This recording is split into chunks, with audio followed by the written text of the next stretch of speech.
Siitu taaksii sanirraa bu'ee kabira bakka bu'a malee taaksiin guutamtee haga dhumaatti itti fuftu hin jiru.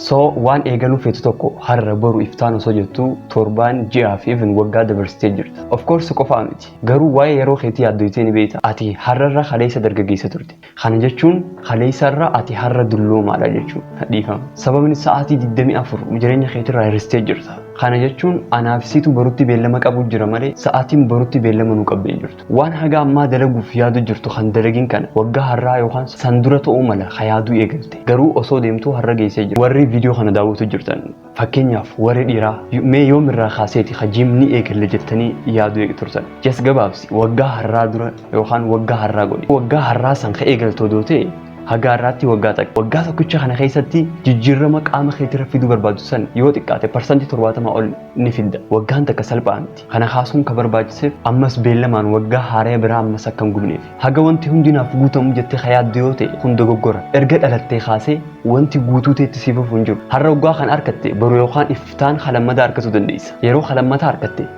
jalqaba harkatte san dhabuu dandeessa. Amala jireenyaatu kana.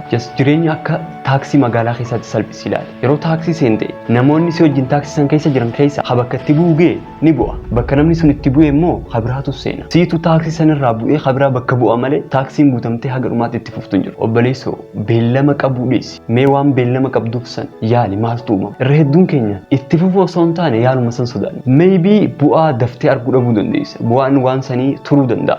Garuu khataa'ee karoorsusanii fi ati walitti dhuftan. Sababnis ati yoo xiqqaate yaaltee jirta. Beellama qaburraa kara yaaluutti tarkaanfattee jirta. Teessee beellama qaburraa gara dhaabbattee hojii san yaaluutti tarkaanfattee jirta.